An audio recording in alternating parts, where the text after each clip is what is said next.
Okay, so here we are starting off with the first assignment, getting to know Photoshop.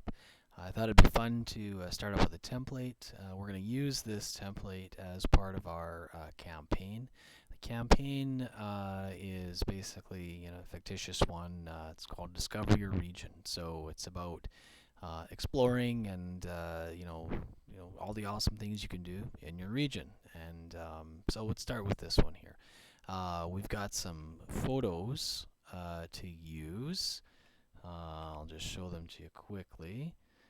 And there's your Illustrator file with the logo. There's a template file which you should have. And here's some pics. This is one we're going to use today. I've used, these are all the pictures that I've taken myself. Actually, it's a lot easier to use your own photos, and these are pretty generic ones, and they're touristy. And if you got your own, by all means use them, but I just figured I'd provide some for you.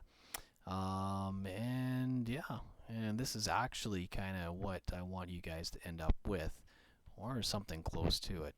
So we'll go from here. So what we're going to do right now is talk about some of the tools that we're going to be using. So talking about some of the tools we're going to be using, familiarize yourself with Adobe Illustrator. Illustrator, Photoshop. Let's see. Well, starting across the top here, you've got your menu bar. Okay. Now, File, Image, Edit, Layer, Type, Select, Filter. Those are all basically your drop-down menus, and new layers, new image modes, File, Open. If you want to open a document, that's how you do it. You want to make a new file, you do that as well. So very similar to what you'd find in Microsoft Office or any other program. You're going to have stuff, your main drop-down menus all the way across here. We'll get into some of these. You don't really need to know all of them for your particular class. But inside, the most important part actually in Photoshop is two sets of, I'm going to call them options or tools. The first one right across the top here is basically all of the options for your selected tool. Now your tools are all down here. So you notice, keep your eyes across here, if I actually select and change one of these tools, this information changes. So when I select a tool, I want to make modifications to that tool, I can do it up here. Okay, so that's basically the rule of thumb how things go. These menus, you can kind of pull them, you could tear them off. I can move things around. Everything's pretty fluid. If I actually punch this out, I can make it bigger. I can drag it around. I can float it. I actually like to have this thing kind of floating around. You can pull this out and have this particular thing float as well. And actually, I'm going to set it up this way because we're going to get started soon on how to actually get this thing working. So without further ado, let's get started. So we've got our tools here. First one tool that I want to use is actually the Move tool, and that's your main one. I'm actually going to put this back here just so it's a bit easier to see. We'll zoom in. So that's the Move tool, and it's to do a keyboard shortcut, V. I use keyboard shortcuts a lot, so if you see something happen, it's possibly because I used a shortcut. I'll talk about what shortcuts I used as well. And over here we've got our layers. So layers. Basically we've got it's kind of in the stacking order, so whatever is on top trumps everything underneath. Layers can also be transparent, so I can actually reduce the opacity. There's the opacity there. If it's grayed out, it means can't use it. If you see a little lock beside it, that means the layer is locked. Notice if I click on this one, the opacity and fill levels, the numbers are at 100%. They're not grayed out. This guy here is locked. It's locked because it's somewhat of a template, and we can unlock that if we choose. We'll just go right here and unlock it. And so now you see it's not grayed out anymore.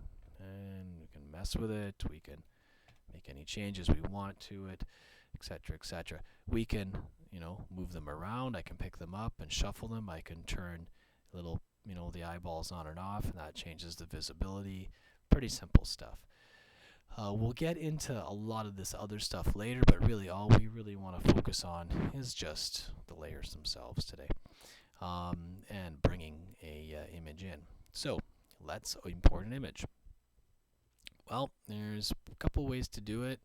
The fastest way and the easiest way is just to open it up. So it's File, Open. Okay. And I'm going to navigate to where my pictures are kept, and we're going to use this one right here. Okay.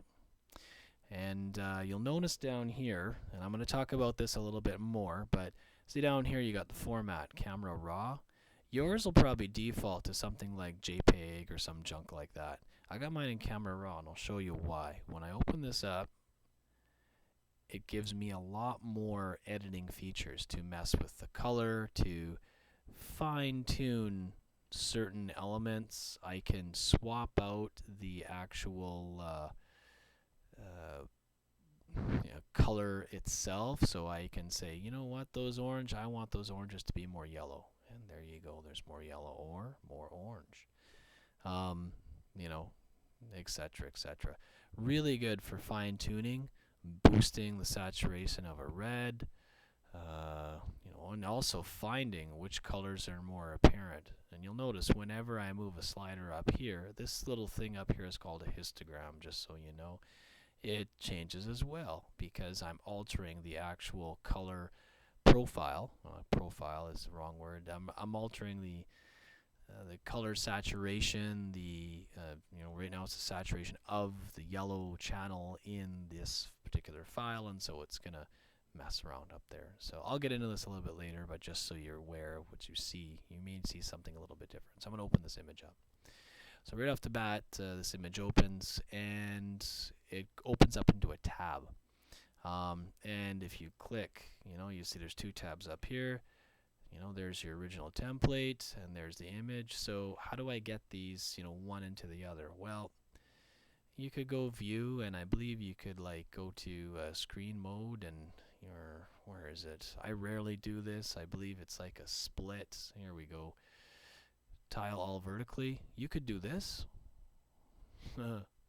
or not. You could, there we go, I'm sorry, tile all vertically. 2 up vertical, and it splits it. Okay, this is nice, easy to do. I don't like it this way because it's just one other extra step. So then you just take one and move it into the other, just like so. Okay, so here's the deal. I'm going to undo this, and I'm going to go to Arrange, Tile All. I'm going to snap this into there, and so everything's kind of back. Notice you can move stuff around. So this is where we were. Okay, I like doing it this way. I just pull the darn thing out and drag it in.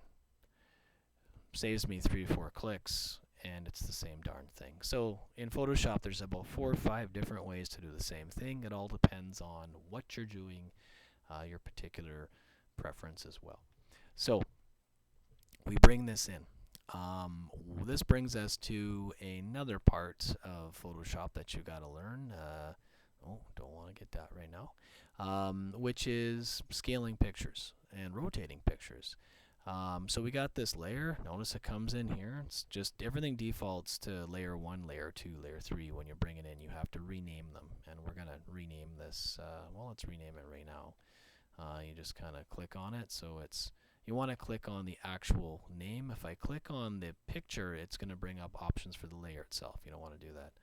So we're gonna call it. What should we call it? We'll call it boy.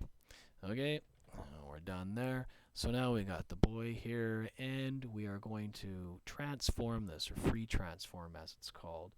The keyboard short command is let's see, Command T, or it's under Image. Oh fudge, where is it here? No, I never use the drop-down menu. So here it is, free transform, Command T. And if it does have a shortcut, it will show the shortcut beside it. So free transform, there you go. So notice if I just pick this up and start dragging it, it's not scaling it proportionately. It's stretching it and skewing it. You don't want to do that. If you scale something, you want to hold the shift key down, that will scale it proportionally. If you want to have it scale out from the center, hold the shift and the option key down and it will scale it just so. So I'm just going to bring this up, and notice when I'm scaling it up here, it gets a little fuzzy. Now typically this is a no-no. When you scale things up, you're basically asking the pixels to do twice, 3 times, 4 times, depending on how much you scale it. Right now we're bringing this up to, you know, over 327%. Things get fuzzy. So ideally you want to bring in a larger picture and scale it down. You get a better image quality that way than scaling things up. But for this particular exercise, it's fine. So there you go. We got our boy. Now, we can move him around, and notice he goes, if you want to call this the gray area here, the outside of the canvas. The inside, we'll call this the live area. He goes outside the live area, and that's fine. That's okay.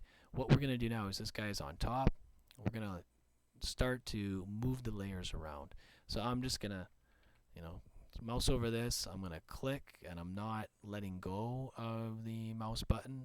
And that little hand, I'll do it again. I start, that hand turns into like a grabby hand, and I can move him down all the way down. And I'm going to put him down right here. Uh-oh. Oh, what happened? He's gone. Well, I moved him a little layer too low. I want to move him up 1 layer. There we go.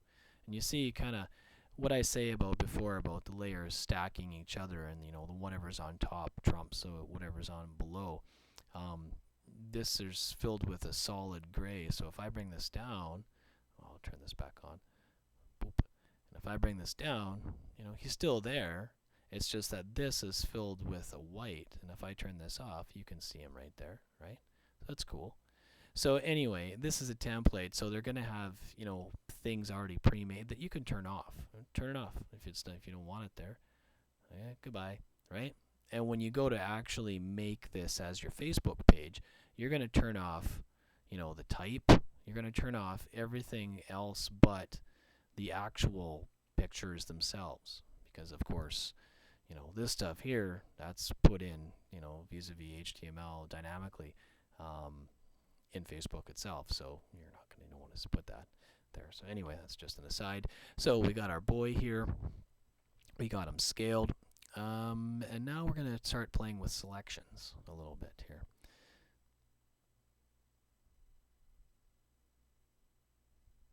So playing with selections. Well, we can do a couple different things. Say, for example, I'm just going to mess with this. Say this little guy here, this profile picture. This guy here. Now, it's grayed out right now. Okay. This little guy right here. And the profile picture itself, I'm going to zoom in. And I'm actually using a lot of keyboard commands to move around and zoom in. We'll talk about that actually in class, because it's kind of hard to describe what on earth I'm doing, because you can't see what my hands are doing on the keyboard right now. So just bear with me. So this is our profile picture box, and it's grayed out, and I want to basically cut something out and put something back in. Well, there's a couple things I could do. Say I want to make a selection out of this. So if I want to make a selection out of this little box, well, it's already made. I'm going to turn this on just so you can see what's going on. And I'm going to zoom in here. And you'll see if I hold, let's see, well, I want to call it the command key. Usually the modifier in Photoshop is the command key. It's the key that's right beside the space bar. I'm pretty darn sure about this on a PC. Let's just call it command, and then we'll leave it at that. So I'm going to press that command key, and you'll notice the icon, you got a little square beside it. That means basically you're saying, hey man, like whatever's on this layer, I want you to make a selection out of it. And if I hold the command key and then click on the layer, pow, it makes a selection. And actually, when I mouse over this, you see you got a little scissors there. If I click and drag this, I'm not going to, it will cut out this image, and basically you can move it around. I don't want to do that right now because I just want to leave that alone. So what I'm doing is I made a selection here, okay,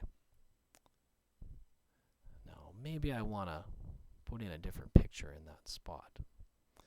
Okay, so we're going to have some fun with masks as well. We're covering a lot of stuff here. This is starting to get a little advanced. Awesome. So we make this selection. Okay, pretty cool. I'm going to open up another image. Which image? I don't know. What should we use? Plane? Sure. We'll open up the plane. Okay. Sure, we'll open them up. Okay, we're going to do the same as before. I like to drag it out like so. I'm going to drop this in. Sure thing. Okay. Pretty cool. Now, I can do this either or. I can drag the picture in, make a selection, or make a selection and drag the picture in. But here's the kind of the operating, the key operator here is with this layer 1. I'm going to go in here and let's name this plane. Okay. Down here, right at the bottom of this, I don't move anything yet because it's real important here. Down at the very bottom here, we got this one guy. Add layer mask. Layer masks are awesome. What a layer mask will do is pretty much keep the image but mask off the parts you don't want. How do you mask off the parts you don't want? Well, one way is to make a selection, which we've just done, and it will mask off everything on the outside and keep everything on the inside. So check it out. I'm going to click on this. Keep your eyes right up here. Pow. What it does is that it adds a mask. Everything in black is masked off. Everything in white is kept. Now, the super awesome thing about this is that I can unlink it. If I unlink this and I can click on this guy, I can go to my move tool and I'm going to zoom out and I can move this around inside. So what I've actually created, if you will, is a picture box. Everything's masked off around it. Now, if I drag it outside too far, somewhere you'll see it.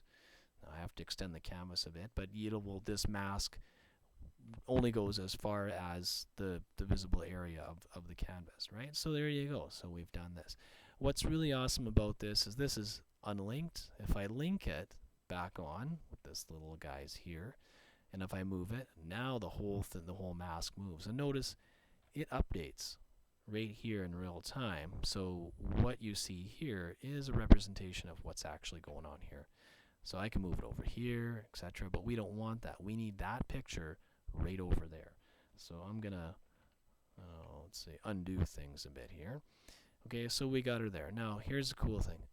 Maybe I don't want it on an angle or on an angle. I want it on an angle. Right now this horizon line goes right across.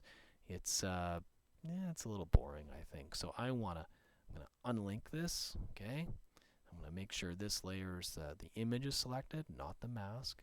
I'm gonna go to my edit, free transform, and instead of scaling it, I'm gonna mouse over and see how you got these curvy arrows here.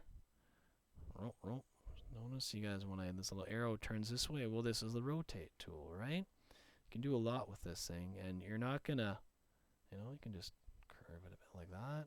And I can move this around too. So this allows me, the free transform also allows me to move stuff. I might have to scale it up because see, got some stuff showing down there. Gonna scale that up. Sure, looks cool. Okay, done. Oh yeah, and by the way, I'll do that again. I'll rotate that a bit.